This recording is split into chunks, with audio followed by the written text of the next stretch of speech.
Para continuar con la parte final de nuestra masterclass, seguimos entonces el árbol del problema que habíamos visto en la parte final de nuestra sección anterior. Ahora lo vamos a convertir en el árbol de los objetivos. De allí van a salir nuestros objetivos. Entonces, allí vamos a trabajar el problema que elaboramos y que detectamos en la sección anterior, que lo teníamos en el centro del árbol. Ese problema ubicado en el tronco del árbol lo vamos a redactar de forma positiva para convertirlo en nuestro objetivo general. Allá hablábamos del fortalecimiento de las familias, ¿verdad? Entonces lo vamos a convertir en una acción positiva. ¿Cómo vamos a resolver ese fortalecimiento de la autogestión emocional de las familias? Y de la misma manera, las causas que estaban en las raíces del árbol, ¿se acuerdan? Y los efectos, que era lo visible, que estaban en las ramas, los vamos a convertir las causas en los medios para resolver y los efectos en los fines. Entonces allí vamos a tener muy en cuenta la atención y cómo cambian. Eso lo vamos a visualizar en el siguiente árbol para que ustedes vean la diferencia con el que está al final de la clase, de la sección anterior. Aquí en el centro colocamos qué es lo que vamos a crear para resolver. Nuestra propuesta de solución ante el problema ya descrito en el árbol del problema es un programa de educación familiar, fortalecimiento y autogestión emocional para las familias de tal parte. ¿Sí? Fíjense la especificidad que le damos allí.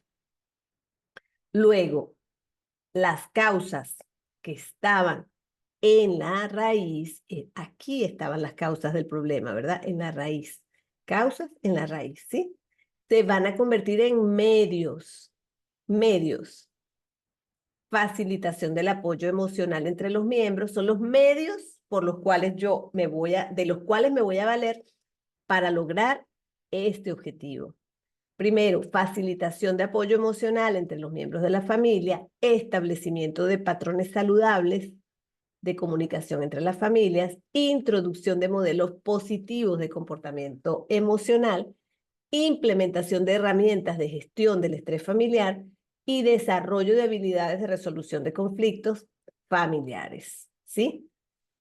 Entonces, esas causas se me van a transformar en medios, medios que son nuestros objetivos específicos, el paso a paso para resolver. Luego, los efectos los voy a transformar en fines. Aumento de la atención a las necesidades emocionales de la familia, fortalecimiento de las relaciones familiares, establecimiento de modelos a seguir positivos. Si ustedes ven, estoy redactando inversamente a lo que estaba antes en esas ramas, a la situación problemática, porque mi situación deseada es la que debo reflejar acá. Entonces, al aplicar esta estrategia del árbol, se me facilita a mí centrarme en la realidad, que es de lo que carecen la mayoría de los anteproyectos. Vínculo con la realidad, enfoque ontológico, donde yo manifieste exactamente cómo concibo la relación con esa realidad, cómo me voy a relacionar con ella, cómo la quiero transformar, cómo me convierto en un agente de cambio ante la situación planteada. Esto es muy importante entenderlo. Y aquí les ofrezco esta estrategia. Esta herramienta es poderosa y de verdad nos ubica y nutre a nuestro anteproyecto ontológicamente. En este momento, entonces, yo tomo de los medios obtenidos, que eran las causas transformadas ahora en medios, van a ser mis objetivos específicos. Yo considero los 3 más importantes y los convierto en los objetivos específicos de mi investigación.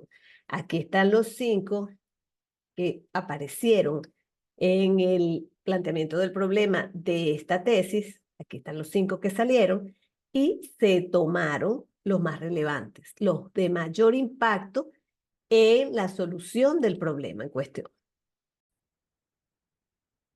Ahora deseo que vean este ejemplo de cómo explicar el problema que se aspira a resolver mediante la investigación planteada, porque hay muchas dudas en torno a la redacción de una tesis. Hay gente que cree que el lenguaje metafórico, que si lo pongo así, lo pongo así, va a ser más interesante. La redacción es un tema libre. inherente al estilo de cada persona. Lo que sí les digo es que mientras más propio sea, mejor, porque no se va a ver artificioso, artificial y no orgánico. La idea es que la tesis se parezca lo más posible a usted. Si usted no habla de esa manera, si usted no procesa las ideas de esa manera, pero alguien le metió en la cabeza que una redacción metafórica lo va a ayudar, pues va a ser difícil que usted pueda sostener eso en el tiempo al momento de defender su tesis porque no le es propio y no le es cómodo realmente. Entonces, la propuesta es remitirse a la mejor redacción posible para el estilo de cada quien, que le sea cómoda y que el texto resultante sea orgánico, que exprese, que logre comunicar con profundidad. Porque de nada nos sirve una redacción artificiosa y que está vacía, que está hueca, que carece de elementos problema. Entonces, aquí vemos un ejemplo de cómo explicar. Esta es otra tesista. Y aquí ella hace alusión directa a situaciones del entorno. Si fijamos, vamos a leer, de esa forma existen diversas actas de reuniones y denuncias realizadas por los conflictos ocasionados debido a las conductas violentas y disruptivas de un grupo significativo de estudiantes que han perjudicado la buena marcha del proceso educativo. Es usual que en esas actas se señalen el uso de palabras y expresiones vulgares y obscenas hacia compañeros de estudio y docentes, las amenazas constantes hacia otros educandos por cualquier reclamo o roce personal, las peleas en la hora de entrada a clase, recreo, dentro de las aulas y salidas de la institución educativa. Asimismo, se han presentado casos de acoso, hostigamiento hacia estudiantes más vulnerables por su edad, timidez e introversión. Vemos aquí cómo se está refiriendo única y exclusivamente a un contexto específico. Ella está pintando, ella está tomándonos una foto aquí de una realidad problemática. Luego, vale decir que aquí ella adjuntó fotos de esas actas de reuniones y además anexó testimonios de personas involucradas en la situación que está describiendo. Pero como ustedes ven en esta redacción, esto es un planteamiento del problema de un anteproyecto de tesis doctoral en el área educativa, doctorado en ciencias de la educación. Pero aquí nos vemos remitidos a un contexto específico y ella nos va narrando y nosotros vamos viendo esa escena en desarrollo, ¿verdad? Entonces, esto es un planteamiento del problema. Veamos ahora un ejemplo de cómo plantear la necesidad de la investigación propuesta. Por consiguiente, en esa institución educativa, en este caso allí la nombrarían ustedes, surgió la necesidad de indagar en la búsqueda de diversas alternativas de solución al problema, porque los registros de hechos de las situaciones violentas protagonizadas por los estudiantes, las actas de reuniones con estos educandos y sus representantes, con acuerdos por cumplir y las suspensiones de los mismos, no habían brindado resultados esperados, pues en muchos casos los padres y representantes no han ido a las reuniones o tanto ellos como sus representados han incumplido los acuerdos. ¿Qué vemos aquí? Lo que les decía anteriormente en la primera parte de esta masterclass. Remisión a la línea de tiempo del problema. Ha sucedido esto, ha sucedido aquello, se le ha buscado esta solución, no ha dado resultado y hoy tenemos esta situación aquí planteada. Pero si vemos aquí, aunque en el capítulo 1 de esta tesis se incluyeron autores, referentes, otros estudios, estadísticas, datos, aquí ya está pintando la situación real en su contexto, tal cual como corresponde en el planteamiento del problema. Entonces, es muy importante ubicarnos que este tipo de redacción es la que establece una problematización adecuada de la realidad objeto de estudio, de mi problema de investigación. Aquí hay un problema, se siente, se transmite. Eso es lo que debemos buscar con nuestra redacción. Ahora nosotros vamos a ver cómo contextualizar y describir. Este es un ejemplo. Precisamente, lograr un nivel satisfactorio de convivencia escolar implica que los actores que han heredado el negativo legado de haber sufrido acciones y consecuencias del conflicto armado y del negocio del narcotráfico puedan superar esas experiencias traumáticas, pasar la página del dolor el rencor y la venganza y pensar en reconciliarse por el bien del presente y futuro de sus herederos, niños, adolescentes y jóvenes en el proceso de construcción de una nueva sociedad que nace en las instituciones educativas, así como también en los núcleos familiares y comunidades circundantes. ¿Qué les dice esto a ustedes? Aquí hay contexto, aquí hay descripción y problematización, aquí hay un problema de investigación.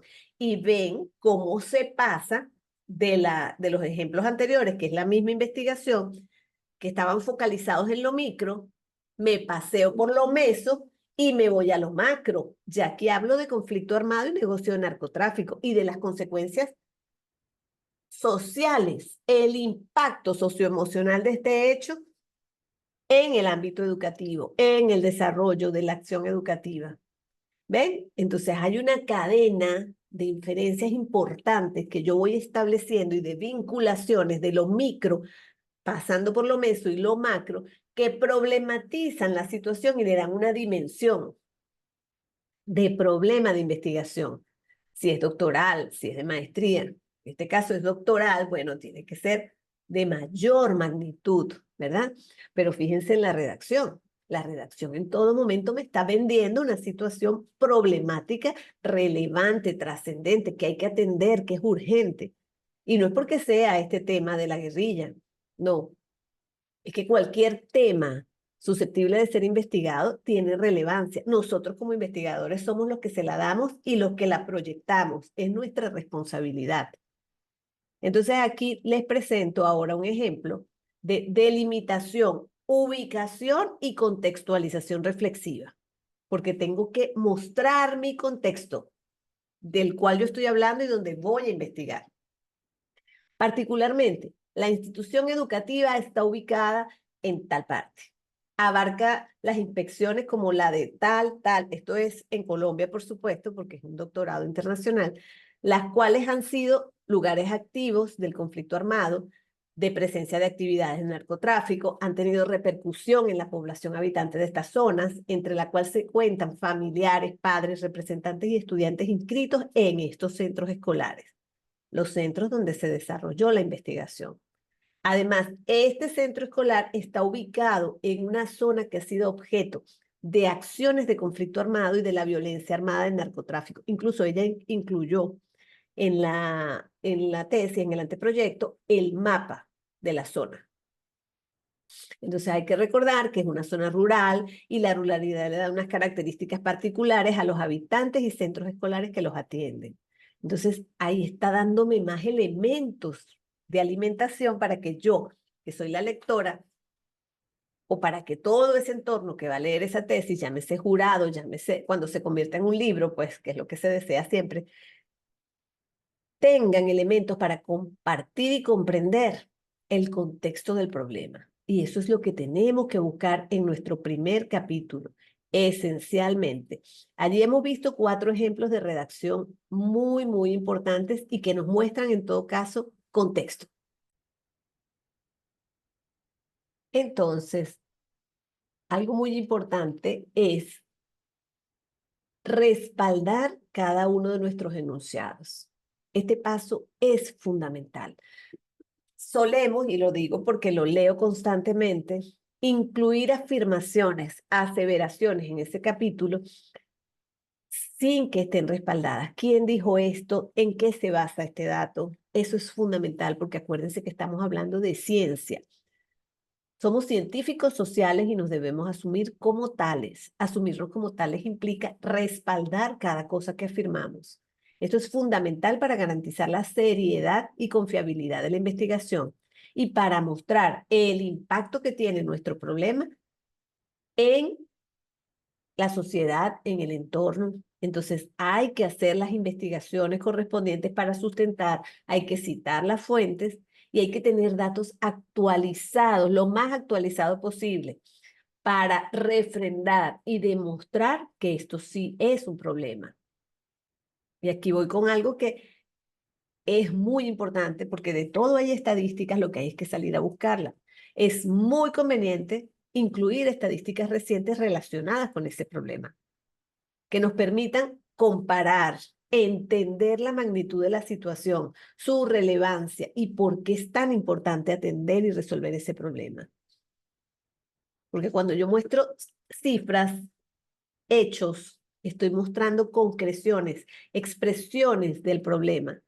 Entonces, es importante porque recuerden, somos científicos sociales. No es nada más echar el cuento.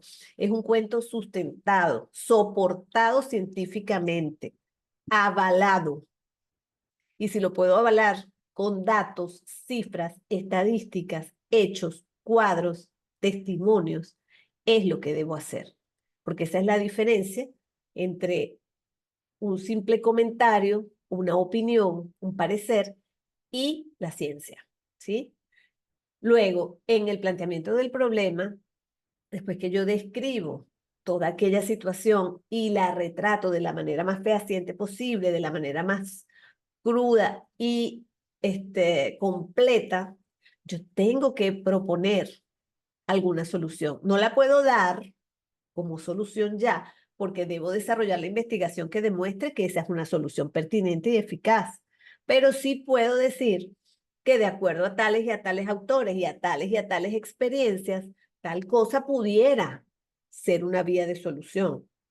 Entonces, no es venderla, ya decir que sí, que se logró demostrar, no, porque nosotros vamos a desarrollar, pero sí empezar a anunciar que por ahí nos vamos a meter para indagar y buscar. En el camino, sobre todo en la investigación cualitativa, pero igual pasa en la cuantitativa, se nos puede demostrar que no, que esa solución no es tan viable en ese determinado contexto, no es aceptada, genera rechazo, no, el contexto no se presta, ¿ok? Así tratemos de adaptar. Por eso es importante estar abierto a lo que puede pasar en la investigación, es muy importante. Pero sí es necesario que nosotros tengamos, que demostremos haber leído y habernos documentado lo suficiente para estar en capacidad de por lo menos inferir por dónde debemos acceder a una posible solución. La investigación, les repito, el desarrollo de la investigación nos dirá qué tan factible ha sido esa propuesta o no. Entonces, ahí debemos nosotros exponer detalladamente esas causas del problema, proponer maneras prácticas, realistas y factibles de abordarlo, atenderlo y empezar a sacar de allí aquellos hallazgos que nos vayan iluminando el camino de una solución realmente efectiva. Entonces, esa solución, por supuesto, debe tratar de ser lo más creativa e innovadora posible. No vamos a replicar, y aún replicando, porque hay cosas que pueden ser replicadas y adaptadas, tenemos que proponer en esa réplica y en esa adaptación algo que sea creativo e innovador para darle valor y relevancia a nuestra investigación. Es muy importante conservar esa perspectiva innovadora y creativa en nuestra investigación. Es muy importante que así como vamos a presentar una posible solución, estemos en capacidad de explicar los beneficios, las ventajas de esa solución que estamos ofreciendo. Para ello es muy importante, primero que nada, destacar los costos, no solamente financieros, no solamente materiales, sino los costos sociales, políticos, gerenciales, humanos de no resolver el problema. Esos costos, las implicaciones, para nosotros aún elevar más el interés hacia la solución que vamos a proponer. Entonces vamos a enfocarnos en esa eficiencia, en ese impacto positivo, tanto en lo financiero, en lo social, en lo humano, que va a traer como resultado la implementación de esta solución.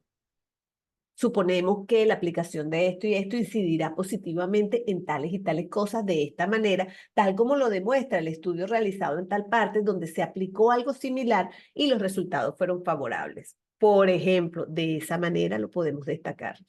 ¿Qué tipo de beneficios, tangibles o intangibles, tiene la solución que yo estoy planteando?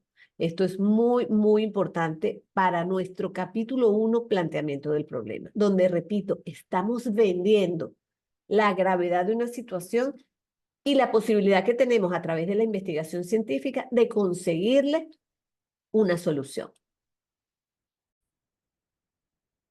Es así como llegamos a ese momento importante de redactar las preguntas de la investigación. Estas preguntas que guían el proceso de investigación se van a convertir o están muy conectadas con los objetivos, porque después de las preguntas vamos a sacar nosotros cómo esas preguntas se transforman en acciones concretas que se van a llevar a cabo para generar la respuesta a la pregunta. Esos elementos son fundamentales para asegurar que la investigación es relevante, está enfocada y es exitosa. Ya vimos la aplicación de la técnica del problema, del árbol del problema. El árbol del problema que se nos transforma en el árbol de los objetivos. Tenemos entonces las preguntas de investigación que tienen mucho que ver con esa situación que detectamos en el árbol del problema. Entonces vemos que estas preguntas deben ser claras y concisas. No puede haber ambigüedad, ni malos entendidos, ni vaguedades, ni que se preste a doble interpretación. Una pregunta tiene que ser redactada en los términos más sencillos posibles. Luego deben ser específicas, enfocándose en un aspecto particular del problema. Cada pregunta atiende un aspecto del problema. Para eso, yo les recomendaría, después de haber salido del árbol del problema hacia el árbol de los objetivos, tener ya los objetivos, enfocarme en las preguntas. ¿A qué preguntas responden esos objetivos?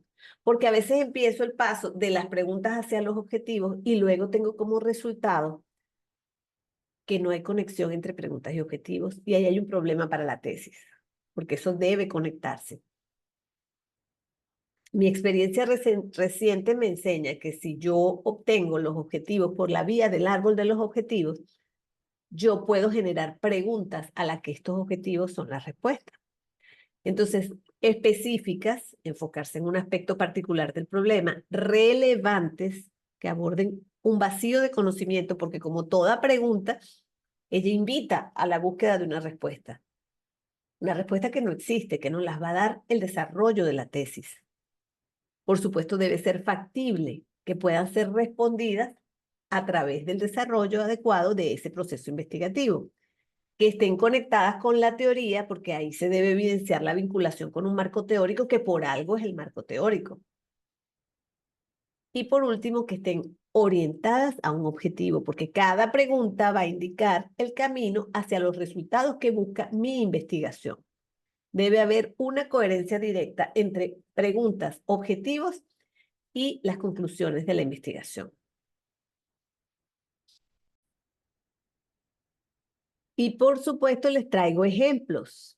Aquí tenemos ejemplos de las preguntas de la investigación que hemos venido ejemplificando sobre la convivencia escolar en las zonas rurales con incidencia, con impacto de la acción de la guerrilla y el narcotráfico. Estas fueron las preguntas que se plantearon para esa investigación. ¿Cómo es la convivencia escolar de los estudiantes de octavo y noveno grado con sus pares y docentes en instituciones educativas rurales? ¿Cuáles factores del contexto influyen en la convivencia escolar de los estudiantes de octavo y noveno grado en instituciones educativas rurales? Por supuesto, aquí puedo yo agregar el contexto. Por ejemplo, en San Vicente del Caguán, Colombia, esas instituciones educativas rurales. No lo colocamos aquí para preservar el trabajo, pues, como tal. Y por último, cómo la teoría de la inteligencia emocional, que es la solución que esta investigadora visualizó, cómo esta teoría puede aportar para el fortalecimiento de la convivencia escolar de los estudiantes de octavo y noveno grado en instituciones educativas rurales. Entonces se ve el paso a paso, ¿verdad? Cómo es la convivencia, cuáles son los factores y cómo esto me ayuda. Ahí vemos la relación clarísima con los objetivos de investigación. Una vez obtenidas nuestras preguntas, nos vamos a los objetivos. Los objetivos de investigación, por supuesto que son fundamentales porque son los que me van a dar la direccionalidad y el paso a paso para yo enfocarme en ese camino a desarrollar mediante la investigación. Son los resultados específicos que se esperan alcanzar para dar respuesta a esas preguntas. Y se formulan a partir de las preguntas, se expresan de forma muy directa porque ellos van a acciones, por eso empiezan con verbos que deben ser específicos, medibles, relevantes y alcanzables. Cuando hablamos de medibles, no es medibles de cantidad, de número, es, digamos, tangibles, concretables. Es decir, si yo hablo de un objetivo, ese objetivo me debe conducir a un resultado.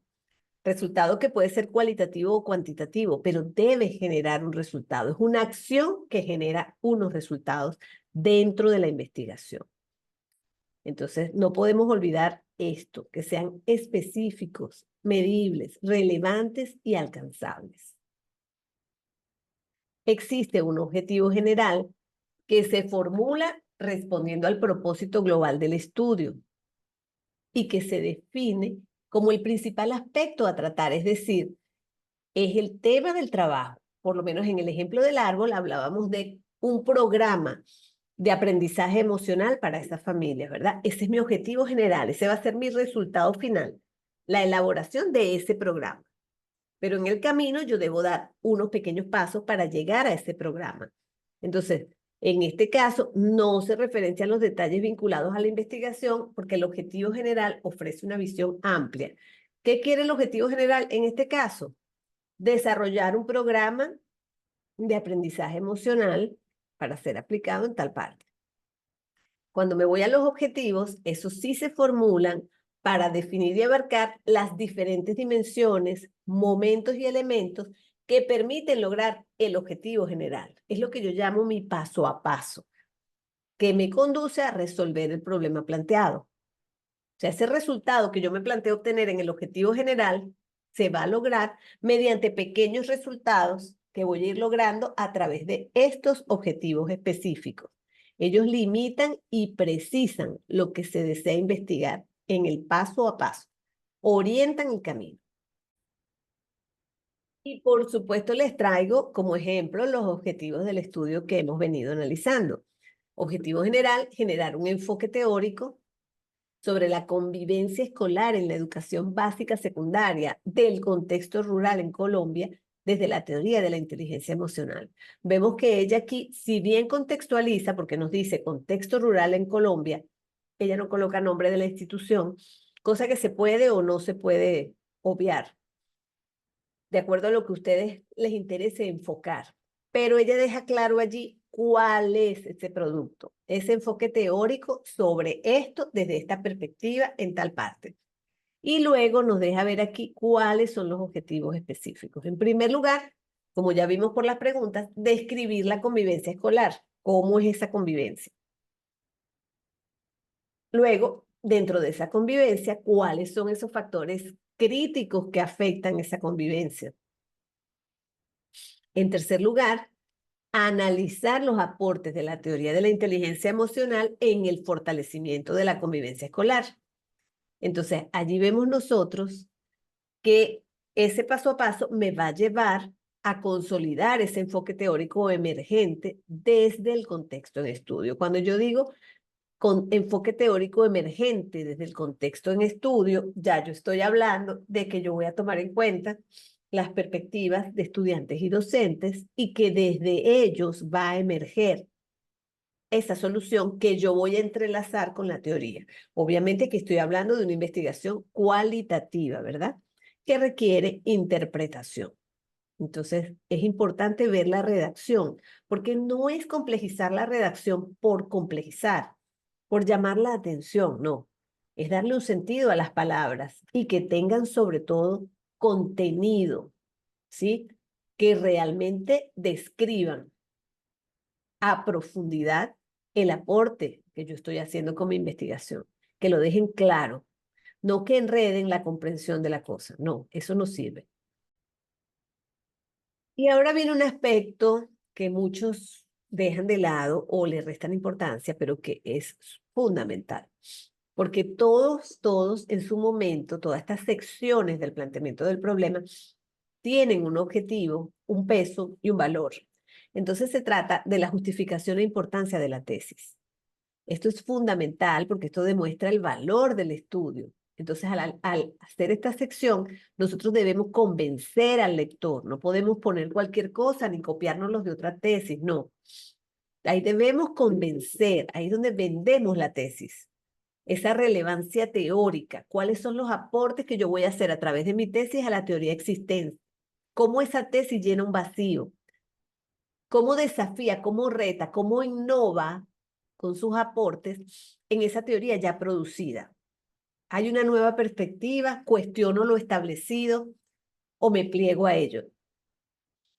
Voy a desarrollar nuevas teorías, es innovador el aporte, ¿por qué lo es?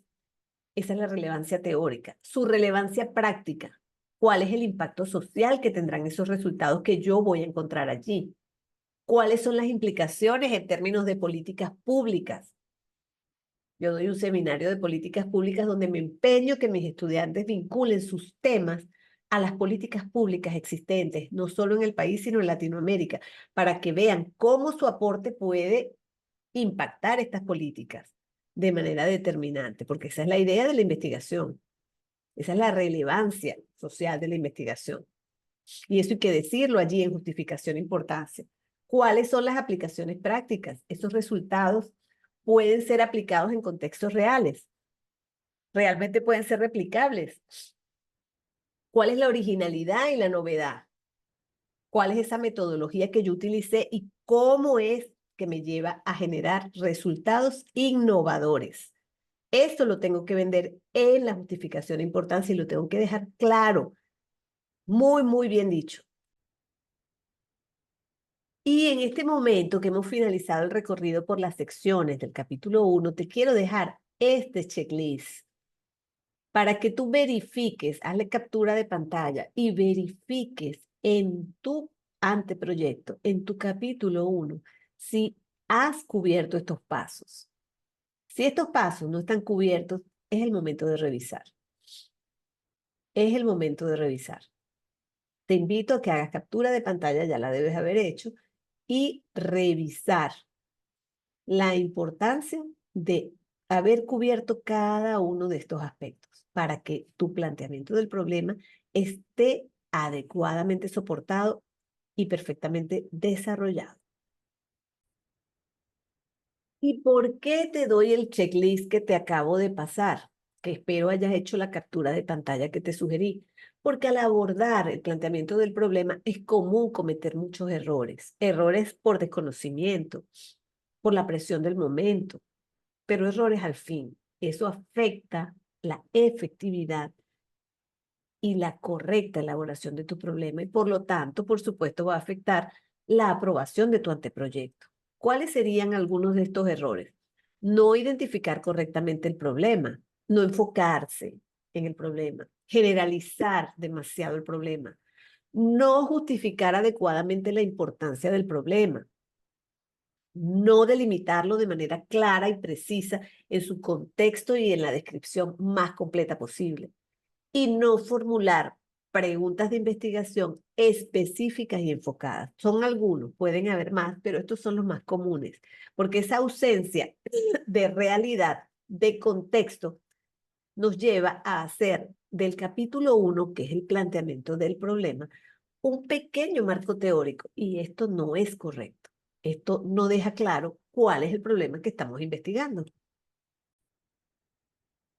Y ya casi para finalizar, le traigo algunos ejemplos de sugerencias de interrogantes de investigación innovadoras para generar tesis doctorales en educación con pertinencia social y académica.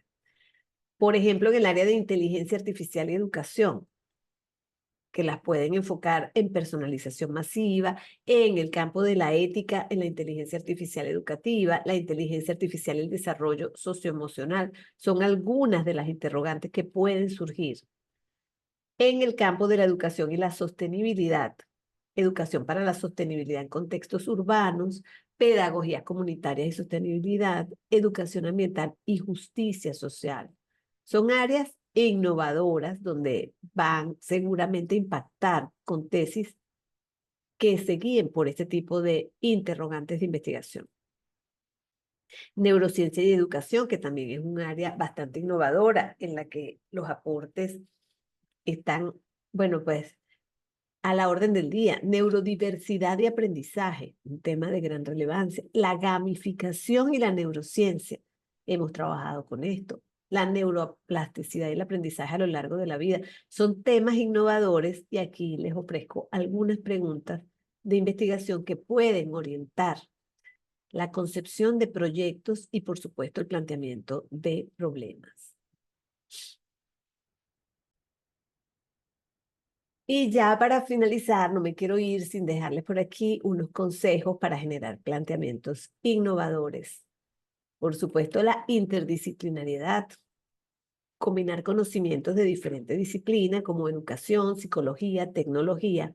Muchos de sus proyectos que he leído están por esta línea, la combinación interdisciplinaria, que siempre resulta en aportes innovadores.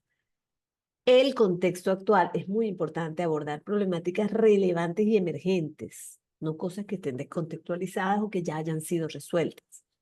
Esto es fundamental para que resulte una tesis innovadora. Asumir el enfoque crítico para cuestionar las prácticas educativas tradicionales y buscar alternativas equitativas y efectivas. Este enfoque siempre conduce a aportes innovadores. La innovación tecnológica para aprovechar el potencial de las nuevas tecnologías en la transformación de la educación. Y, por supuesto, la participación de los estudiantes. Cuando involucramos a los estudiantes en el diseño y la implementación de investigaciones, pues las soluciones serán de mayor pertinencia, impacto y relevancia. Son unos consejos que les doy de mi experiencia en el campo de la tutoría de tesis y que pueden, sin duda, llevar sus investigaciones a otro nivel. Siguiendo con los consejos, también esta lista te será de utilidad. Yo recomiendo la revisión de antecedentes de 2020 para adelante. Y me van a preguntar por qué. Porque en el 2020 se produjo la pandemia y eso dividió nuestra realidad en un antes y un después. Nos guste o no nos guste, es la realidad. Entonces, lo que haya ocurrido antes, si bien fue relevante, significativo, ya hoy en día tiene otra visión, otra perspectiva.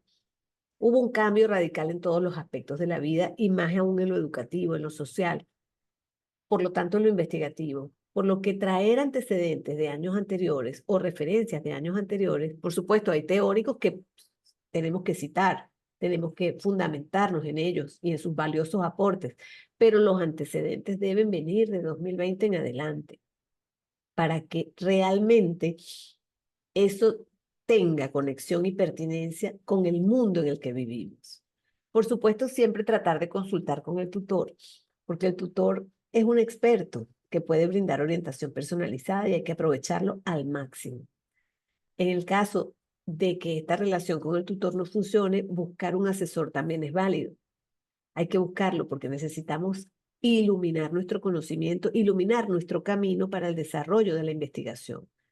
Otra cosa importante, utilizar un lenguaje claro, evitar tecnicismos, metáforas súper elaboradas, cosas innecesarias, porque esto no va a permitir comprender la investigación. Es más, puede generar rechazo en los miembros del jurado. Hay que hacerlo, sí, pero con gracia, con elegancia, con prudencia y con mesura, para que el aporte que estamos generando no se pierda en un lenguaje rebuscado y confuso. Es mi sugerencia después de 25 años de experiencia. Participar en congresos y seminarios, llevar avances de la investigación como aportes teóricos, pues porque la investigación está en desarrollo y no la puedo mostrar, pero sí mis inferencias, reflexiones, todo lo que yo voy avanzando en ese proceso se puede convertir en producto para compartir en estos eventos, congresos, seminarios, para consolidar y ampliar mi perspectiva. Es muy importante en la formación como investigador. Y tener en cuenta que al seleccionar las referencias es importante la relevancia. De verdad, esa referencia es la mejor para yo guiarme por ella, porque a veces incluimos porque fue lo primero que nos trajo Internet, pero vamos a indagar más quién fue ese señor, en qué contexto escribió. No todos los autores que aparecen son relevantes. ¿Qué tan actualizado es y qué no actualizado? Porque puede que no sea actualizado, por lo menos Vygotsky no es actualizado, pero es vigente. Y ese es el criterio de selección de Vygotsky. ¿Cuál es el criterio para seleccionar a tus teóricos? Tienes que tener un criterio, porque te pueden preguntar, ay, ¿por qué aquí este autor? Ah, no, porque fue el primero que salió. No, no, no. No, porque yo indagué y este señor escribió en un contexto así y así, sus aportes han sido valorados de tal manera. Es decir, que tú sepas dar respuesta de por qué tienes esos autores allí, por qué ese conjunto de autores constituye tu marco teórico. Y por supuesto el prestigio, qué tan confiable y reconocida es esa fuente. Es muy importante que estas fuentes sean coherentes con el paradigma de investigación y el enfoque metodológico que has escogido. No puedes sustentar una tesis que quiere ser cualitativa desde una perspectiva positivista. Y ahí tenemos que leer para distinguir, ¿sí? Es muy importante este detalle. Entonces, bueno, quiero cerrar esta clase